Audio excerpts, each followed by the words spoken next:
ہیں جی، single single چل رہا ہے، سارے ثقہ ہیں. اچھا اسی کے مقابلے میں دوسری ہے، وہ جب تابعی پہ پہنچے نا تو یہاں 5 بندے ہیں حدیث روایت کرنے والے، تو یہ والی جو سند آئے گی اس کو ترجیح مل جائے گی، فوقیت مل جائے گی کثرت عدد سے. سمجھ آ رہی؟ اچھا اور بھی صورتیں ہوتی ہیں، دونوں کے راویوں کو چیک کیا جاتا ہے، ایک کے راوی فقیہ ہیں اور دوسرے کے راوی فقیہ نہیں ہیں، تو فقیہ راوی کی اہمیت زیادہ ہوتی ہے، لہذا فقیہ والے کو ترجیح مل جائے گی. سمجھ آ رہی؟ اسی طرح اسناد کی آگے جا کے ہم گفتگو کریں گے. اسناد میں محدثین نے کیٹیگریز بنا دی ہیں کہ یہ عالی سند ہے، یعنی اس سند کا مرتبہ باقی سندوں سے زیادہ ہے. تو ایک کی سند عالی ہے، دوسرے کی عالی نہیں ہے، ہیں دونوں ثقہ، تو جس کی عالی ہے اس کو ترجیح مل جائے گی. یوں چند وجوہات چیک کر کے، تو جب اختلاف آ رہا ہوتا ہے دو روایتوں میں، دونوں کے راوی ثقہ ہوتے ہیں، تو کسی ایک کو ترجیح دیتے ہیں، تو ایک بن جاتی ہے راجح اور ایک بن جاتی ہے مرجوح. یہ دو لفظ سمجھتے ہیں آپ، راجح اور مرجوح. راجح کا مطلب ہوتا ہے فوقیت والی، جس کو قبول کر لیا جائے گا، جس کو ویلیو دے دی جائے گی وہ راجح، اور جس کو ویلیو نہیں دی جائے گی وہ مرجوح. ٹھیک ہے، اب اس راجح کو کہتے ہیں محفوظ، اس کا نام ہوتا ہے محفوظ.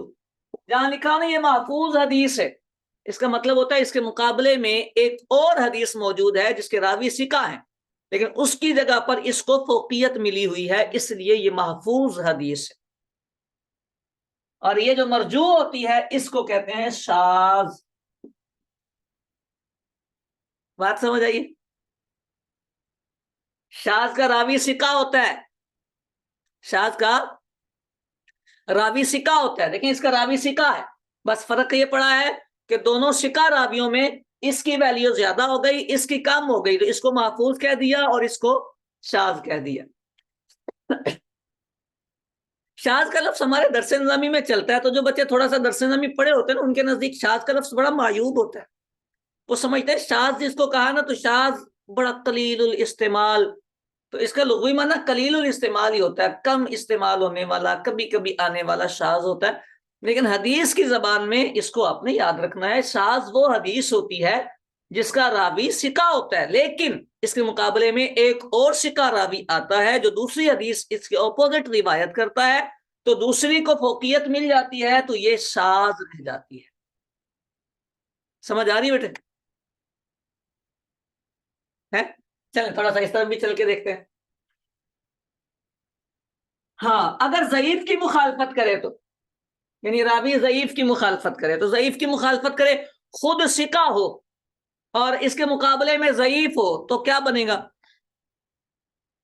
یہ والا راوی خود ثقہ ہے اور اس کے مقابلے میں جس سے مقابلہ ہے وہ ضعیف ہے، تو سمپل پہلے بات کر دیا ہم نے، ضعیف مردود ہو جائے گی.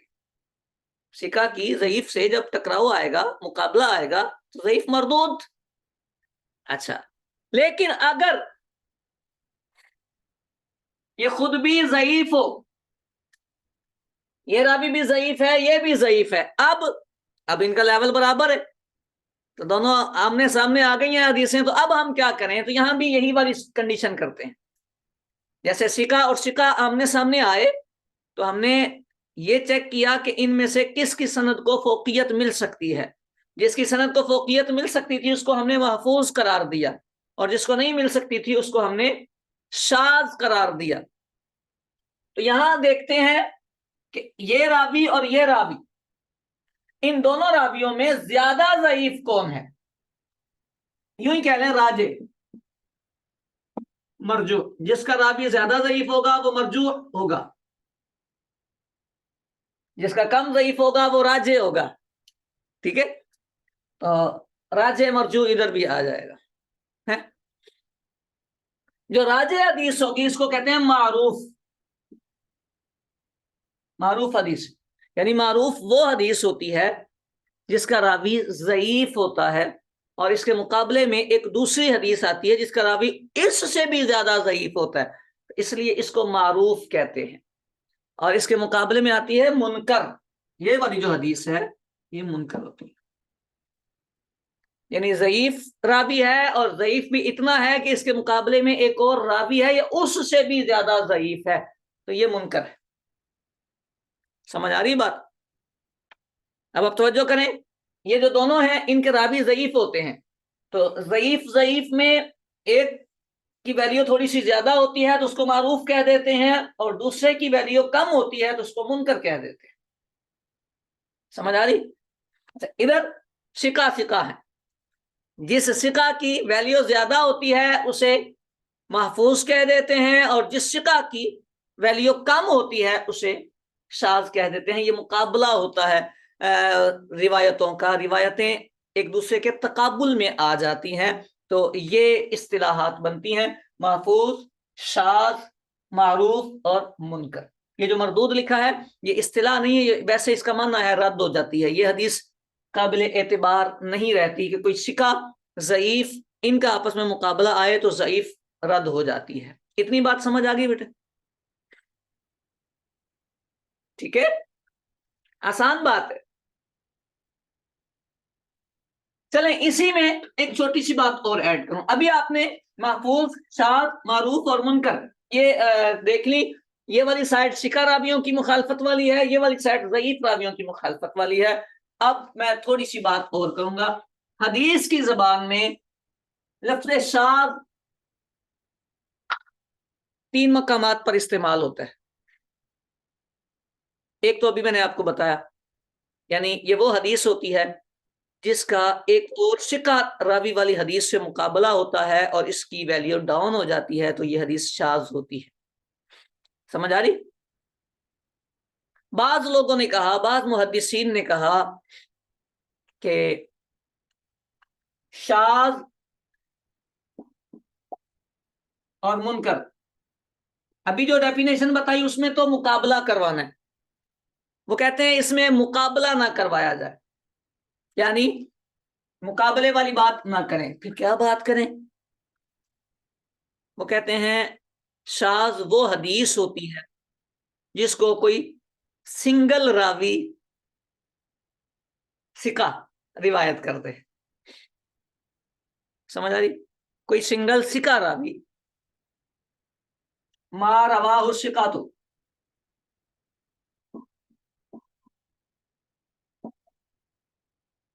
جس کو ثقہ راوی روایت کرے، وتفرد بہ،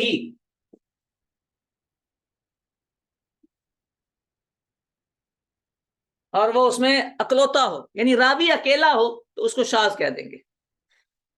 سمجھ آ رہی؟ اب ثقہ راوی اکیلا ہے تو وہ شاذ ہے، مقابلے والی بات نہیں ہے۔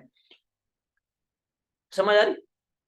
ایک اور تعریف بھی شاذ، یہ شاذ کی ڈیفینیشن ہے، منکر کی بھی یہی بتا لیں، ضعیف راوی روایت کرے اور وہ اکیلا ہو۔ ایک روایت یہ ایک شاذ کی ڈیفینیشن یہ ہے: ما رواہ احد واحد، ایک راوی جسے روایت کرے، چاہے ثقہ ہو یا نہ ہو، مقابلہ ہو یا نہ ہو، مخالفت ہو یا نہ ہو، کوئی بات نہیں۔ یہ 3 شاذ کی ڈیفینیشن ہیں۔ اب ہوتا کیا ہے، یہ کیوں بتائی جاتی ہیں؟ بتائی اس لیے جاتی ہیں کہ جب ہم کتابیں پڑھتے ہیں حدیث کی تو جو پہلے والا مخالفت والا قول تھا یہ زیادہ استعمال ہوتا ہے، تو بات سمجھ آ جاتی ہے کہ اس کے مقابلے میں ایک ثقہ راوی اور بھی آ رہا ہوگا، یا منکر کے مقابلے میں ایک ضعیف راوی اور بھی آ رہا ہوگا، تو ذہن میں بات آ جاتی ہے۔ لیکن کبھی کبھی ایسا ہوتا ہے کچھ کتابوں میں کہ یہ والی شاذ کی ڈیفینیشن استعمال کر لی جاتی ہے یا یہ والی استعمال کر لی جاتی ہے۔ سمجھ آ رہی؟ اب ایسے مقامات، ایسا نہیں ہوتا کہ پیچیدہ ہو جاتے ہیں، محدثین نے یہ سارا کام کر دیا ہوا ہے، ان مقامات پہ صرف مطالعہ کرنا ہوتا ہے۔ یہ نحو یا صرف والا تو کام نہیں ہے نا کہ ہمیں کیسے پتا چلے گا، اصول حدیث سارا تک کام ہو چکا ہے، محدثین نے ایک ایک چیز واضح کر دی ہے، یعنی جس مقام پہ یہ والی ڈیفینیشن لکھی ہوگی نا، وہاں شارحین نے وضاحت کر دی ہوگی کہ یہ جو شاذ ہے یہ والا شاذ ہے، مخالفت والا نہیں ہے، یا یہ والی ڈیفینیشن استعمال ہوگی تو وہاں شارحین نے یہ لکھا ہوگا کہ یہ شاذ ثقہ والا اور مخالفت والا نہیں ہے، یہ سنگل راوی والا شاذ ہے۔ سمجھ آ رہی بات؟ ہاں، تو یہ اصطلاحات اس لیے نظر میں لائی جاتی ہیں. ویسے بھی جب ہم اصطلاحات ٹرمز کہیں پڑھتے ہیں، کسی بھی فن کی پڑھتے ہیں، تو اس کا سب سے بڑا فائدہ یہ ہوتا ہے کہ جب ہم اس فن کا مطالعہ کریں گے تو یہ لفظ وہاں استعمال ہوں گے. جب لفظ وہاں استعمال ہوں گے تو ہمیں وہاں کے مضمون اور مطلب واضح ہوتے چلے جائیں گے. اب یہ چیزیں اگر ہمیں آتی ہوں تو ہمارا حدیث پاک میں مطالعہ کارآمد ہوگا. اور اگر یہ نہ پتا ہو، یہ صرف یہی نہیں، اور بھی بہت ساری چیزیں ہیں، یہ نہ پتا ہو تو پھر مسئلہ کیا ہوتا ہے؟ پھر جی یہ اس کو تو فلاں امام نے شاذ لکھا ہے، تو بھائی فلاں امام نے شاذ لکھا ہے تو اس امام کا قول یہ والی ڈیفینیشن کا ہے، یہ والی کا ہے، یا مخالفت والی کا ہے؟ سب کے اعتبار سے فرق آ جائے گا. اگر یہ والی ہوگی تو یہ صحیح حدیث کہلائے گی، اس کا راوی ثقہ ہے، اس کا راوی ثقہ ہے. دوسری بھی حدیث صحیح کہلائے گی اور وہ انڈیکیٹ کرے گی کہ اس کے مقابلے میں ایک اور زیادہ ثقہ راوی والی حدیث موجود ہے. تو جس امام نے شاذ کا لفظ یوز کیا ہے اس کی نیچر، طبیعت، اس کے احوال کا مطالعہ کرنا پڑے گا تاکہ مسئلہ کلیئر ہو سکے کہ امام صاحب نے اس کو شاذ کیوں لکھا ہے. ہمارے ہاں تو المیہ یہ ہے نا کہ ہم یہ والا سبق سیکھتے نہیں، تو ہمیں دنیا میں گوگل اور ادھر ادھر سے کیا ملتا ہے، یہ شاذ ہے تو شاذ کا مطلب قابل قبول ہی نہیں.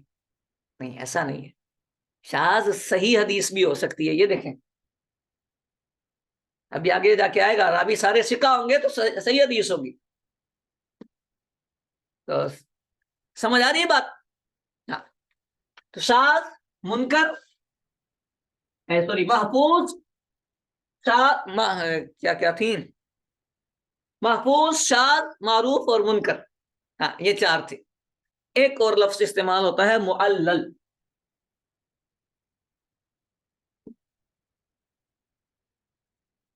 طرف والے بچے پڑھتے ہیں کبھی کبھی معلل، معلل صیغے، علت والی. یہ ایک گہرائی کی بات آئی ہے. اب کبھی ایسا ہوتا ہے کسی حدیث کے بارے میں کوئی امام الحدیث، اپنے فن کے ماہر، جو اس فن کے میں کمال رکھتے ہیں، ماہر ہیں، ایکسپرٹ ہیں، وہ کسی حدیث کے بارے میں رائے قائم کر دیتے ہیں. وہ اسے کہہ دیتے ہیں کہ اس میں کچھ خرابی ہے.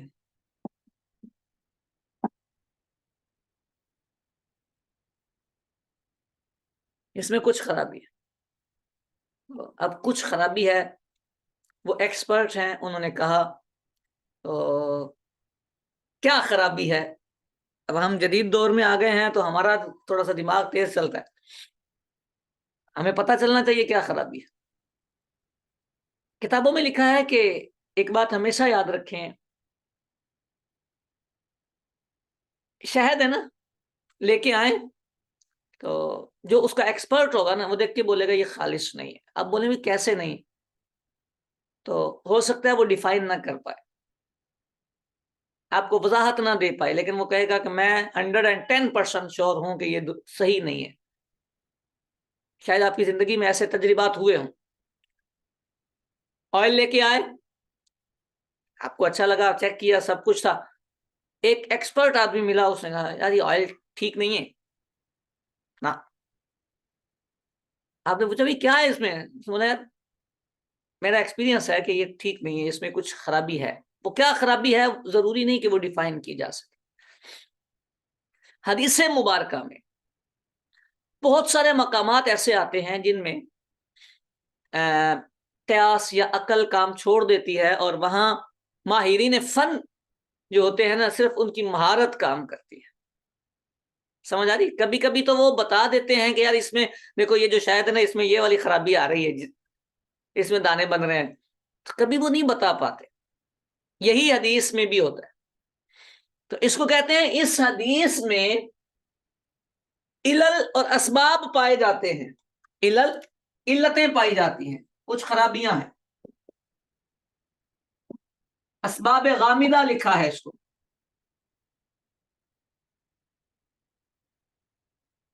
اسباب غامدہ لکھا ہے. سمجھ آئی؟ کتاب میں مثال لکھی ہے جیسے ایک متصل حدیث ہے، حدیث متصل ہے لیکن اس کو سند میں مرسل ذکر کر دیا۔ مرسل سمجھتے ہیں؟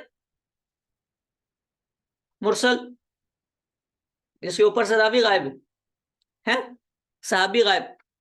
اب حدیث متصل ہے حقیقت میں، بالکل اوکے ہے، لیکن ذکر کرنے میں لفظوں میں وہ مرسل آ رہی ہے۔ اسی طرح ایک مرفوع حدیث ہے لیکن صحابی نے نبی پاک علیہ الصلوۃ والسلام کی طرف نسبت ہی نہیں کی، لفظوں سے ایسا لگتا ہے جیسے موقوف ہے۔ سمجھ آ رہی بات؟ لفظوں سے ایسا لگتا ہے جیسے موقوف ہے لیکن ہے وہ مرفوع، انہوں نے نبی پاک سے سنی ہے۔ مرفوع حکمی نہیں کہہ سکتے اس کو، کیونکہ وہ بات ایسی ہے جو عقل میں آنے والی ہے اور صحابی اپنی طرف سے بھی کر سکتے ہیں۔ تو یہ بڑی باریکیاں ہیں، جو ماہرین ہوتے ہیں انہیں الفاظ دیکھ کے وہ جج کر لیتے ہیں، مطلب پریکٹس ہوتی ہے ان کی کہ یہ لفظ نبی پاک کے ہیں کہ نہیں، یہ لہجہ نبی پاک کا ہے کہ نہیں۔ سمجھ آ رہی بات؟ صحابی کا یہ لہجہ بنتا بھی تھا کہ نہیں، یہ وہ لوگ کر سکتے ہیں جن کی بڑی پریکٹس ہوتی ہے۔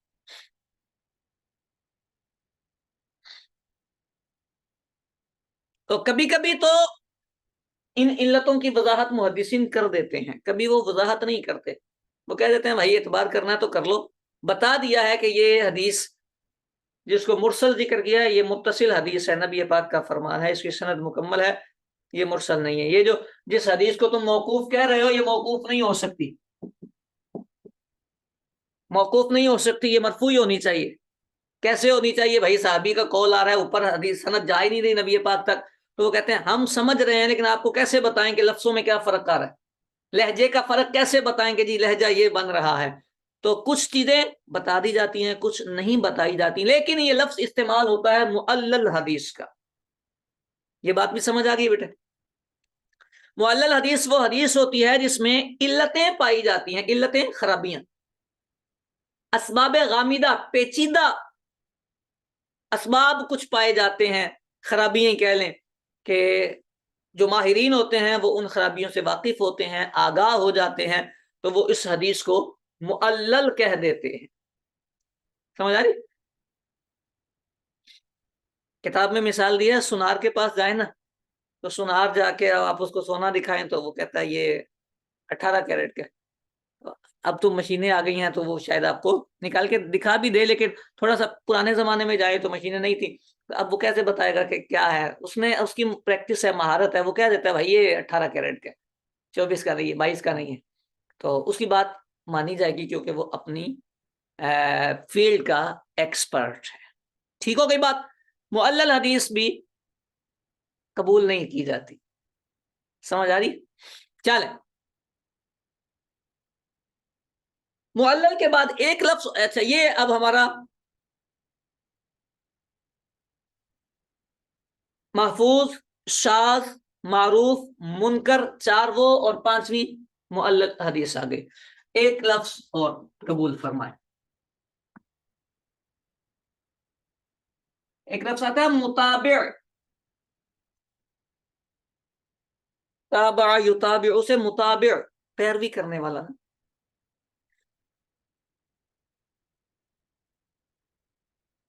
ہوتا کیا ہے؟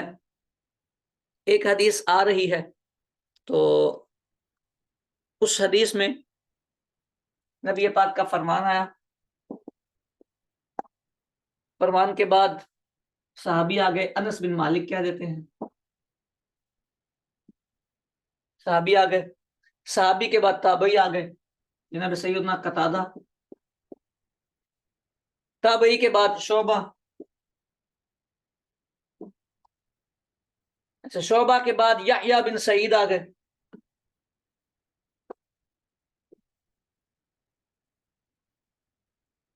یہاں تک سند دیکھیں آپ، سیدھی سیدھی چل رہی ہے نا؟ یحییٰ بن سعید کے دو شاگرد ہیں، ایک محمد بن بشار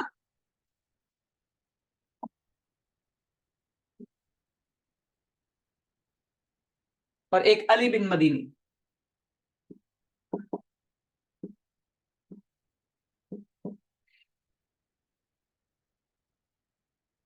اب یہاں ان کا جو شاگرد ہوگا اس کی موافقت میں یہ والی سند آ جائے گی، اوپر سے ساری سند سیم ہے، یہاں صرف 2 راوی ہوئے ہیں، 2 بندے الگ ہو گئے ہیں، تو یہ والی جو حدیث ہوتی ہے یہ حدیث متابع ہوگی اور یہ متابع ہوگی، یعنی اس نے اس کی متابعت کی ہوگی. سمجھ آ رہی بات؟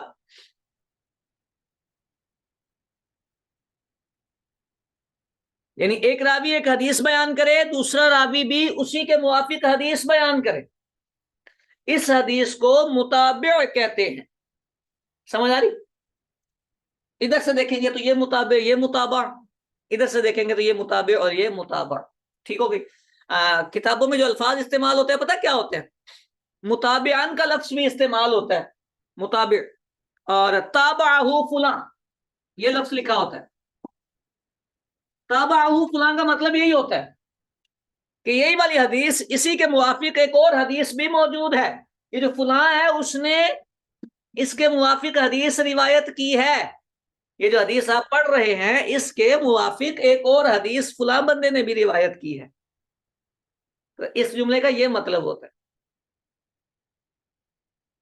سمجھ آ رہی ہے؟ تابعہ فلاں.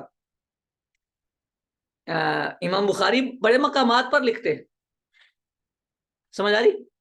بلکہ امام بخاری کے بارے میں تو محدثین کہتے ہیں وَلَهُ مُتَابَعَاتٌ.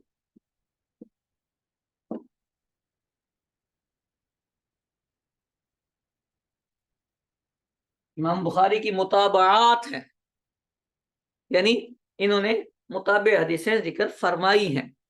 تو یہ لفظ استعمال کیے جاتے ہیں، تابعہ فلاں وَلَهُ مُتَابِعٌ، اس طرح کے الفاظ استعمال کیے جاتے ہیں. متابع سمجھ گئے ہیں کیا ہوتا ہے؟ ایک راوی ایک حدیث نقل کرتا ہے، روایت کرتا ہے، اور اسی کے موافق دوسرا راوی بھی حدیث نقل کرتا ہے. فائدہ کیا ہوتا ہے؟ فائدہ تقویت. ظاہر ہے 2 راویوں نے ایک ہی حدیث بیان کی ہے تو تقویت ملتی ہے، تائید ملتی ہے. اچھا ضروری نہیں ہوتا کہ یہ اور یہ راوی ایک ہی لیول کے ہوں، یہ ضروری نہیں ہوتا.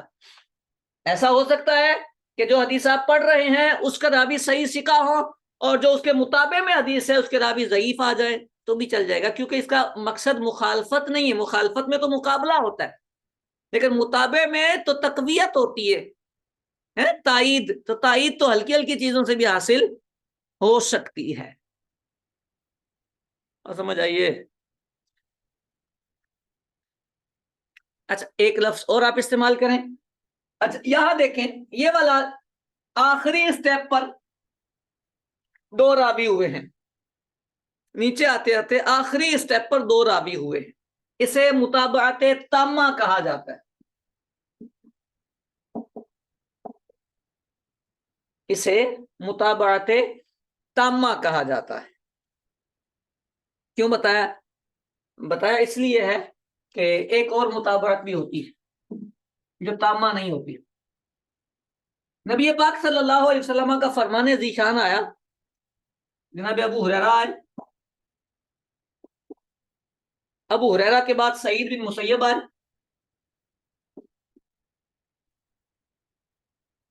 سعید بن مسیب کے بعد امام زہری آ گئے،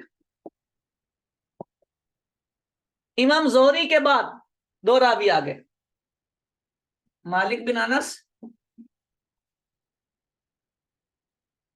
اور لیث بن سعد.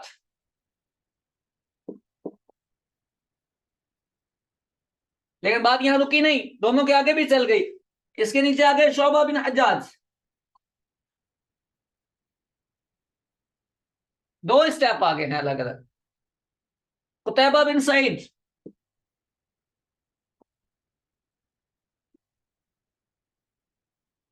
پہلے ایک تھا نا، اب 2 ہیں. اس کو کہتے ہیں متابعت قاصرہ. سمجھ آ رہی؟ کیونکہ یہاں جا کے انہوں نے ملنا ہے. ابھی ایک شیخ میں ملیں گے تو جتنے اسٹیپ کم ہوں گے اتنی تقویت زیادہ ہوگی. تو اگر یہ دونوں ہوتے تو ان کی آپس میں روایتیں یہ متابعت تامہ ہوتی، لیکن ان دونوں کی روایتیں متابعت قاصرہ رکھتی. یہ بھی بات سمجھ آ گئی ہے کہ گئی؟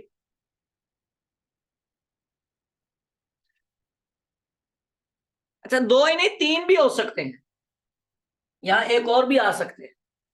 تو مطابعت تامہ میں بھی، مطابعت قاصرہ میں بھی حدیثیں 3 بھی ہو سکتی ہیں، یعنی نیچے جا کے 3 راوی آ گئے ہیں، 4 بھی ہو سکتے ہیں. تو یہ صرف یہ یاد رکھنا ہوتا ہے، ایک راوی کے ساتھ دوسرا راوی بھی اس کے موافق حدیث بیان کر دے. اگر ایک ہی سٹیپ پر شیخ میں جا کے اتفاق ہو جائے، آگے سند سنگل چلے، اسے مطابعت تامہ کہتے ہیں، یہ مطابع ہوتا ہے. اور اگر ایک سے زائد سٹیپ ہوں، یہ مطابعت قاصرہ ہوتی ہے. سمجھ آ گئی بات؟ اچھا، اب اس میں یہ ذہن میں رکھیں کہ ضروری نہیں کہ یہ اور یہ اب دونوں آپس میں آمنے سامنے ہیں تو دونوں ہی ثقہ ہوں. ایک ثقہ ایک ضعیف بھی ہو سکتا ہے، کوئی مسئلہ نہیں ہے اس میں. میں نے یہ بات آپ کو بتائی ہے کہ مطابعت کا فائدہ یہ ہوتا ہے کہ صرف تقویت حاصل کی جائے گی، مطلب حدیث مبارکہ کو تائید ملے گی. تو تائید کے لیے ضعیف راوی بھی چل جائے گا. ٹھیک ہے. اچھا، کبھی ایسا ہوتا ہے ایک ہی حدیث میں مطابعت تامہ بھی ہوتی ہے اور مطابعت قاصرہ بھی ہوتی ہے. کلاس دوبارہ جوائن کریں، پھر یہیں سے شروع کریں.